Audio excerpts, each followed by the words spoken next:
Hi hello నమస్తే, నేను కృష్ణాంజనేయులు. ఆంధ్రప్రదేశ్లో కూటమి ప్రభుత్వం అధికారంలోకి వచ్చి 19 నెలలు అవుతుంది.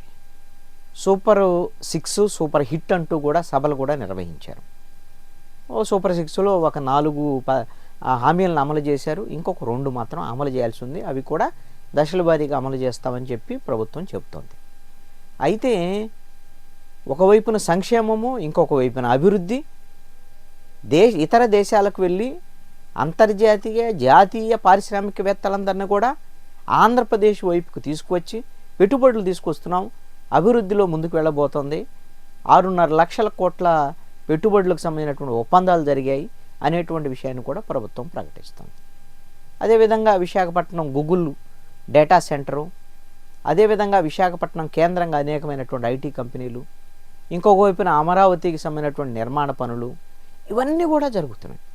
అంటే డెవలప్మెంట్ ఆస్పెక్ట్లో ఆంధ్రప్రదేశ్ ప్రభుత్వము అభివృద్ధిని అదేవిధంగా సంక్షేమాన్ని చాలా స్పష్టంగా 2 పట్టాల్లాగా ముందుకు తీసుకెళ్లేటువంటి ప్రయత్నం చేస్తుందని ప్రభుత్వం చెప్తోంది, కూటమిలో ఉండేటువంటి నాయకులు కూడా చెప్తున్నారు. కానీ ఈ రోజున కలెక్టర్ల సదస్సులో ముఖ్యమంత్రి చంద్రబాబు నాయుడు చేసినటువంటి వ్యాఖ్యలు సంచలనాత్మకంగా మారాయి.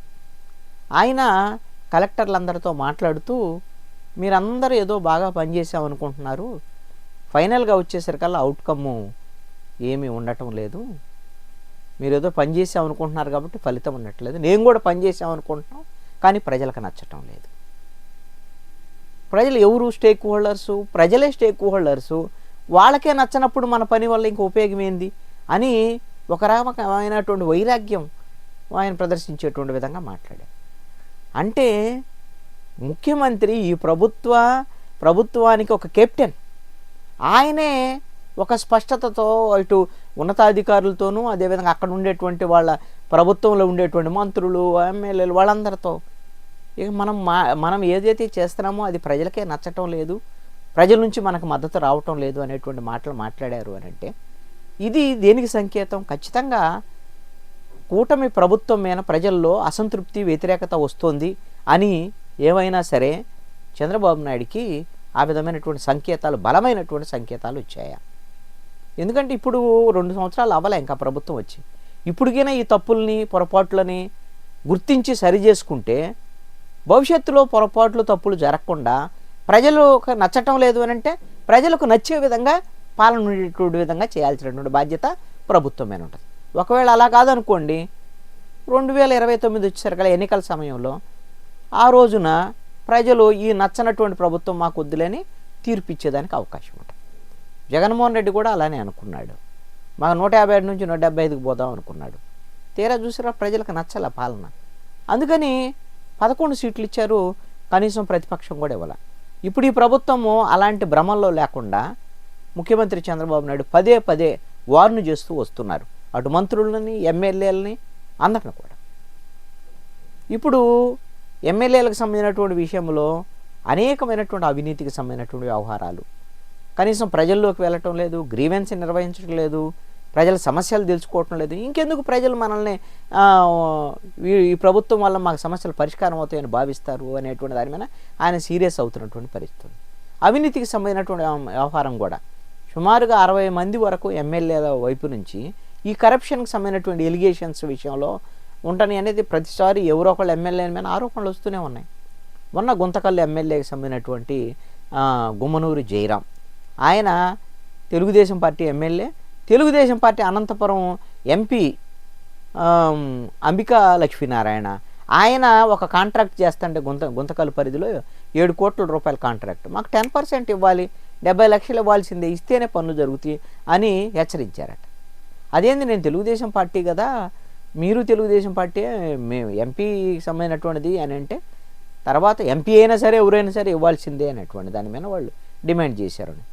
ఆ తర్వాత ఎంపీకి సంబంధించినటువంటి వాళ్ళు తెలుగుదేశం పార్టీ రాష్ట్ర కార్యాలయం చెప్తే వాళ్ళు ఎమ్మెల్యే వాళ్ళ కార్యాలయం చెప్పి వాళ్ళు మనోళ్లే కదా, ఎందుకు చూచుండొచ్చు పోవచ్చు కదా అని ఏది చెప్పారో ఏమో తెలియదు.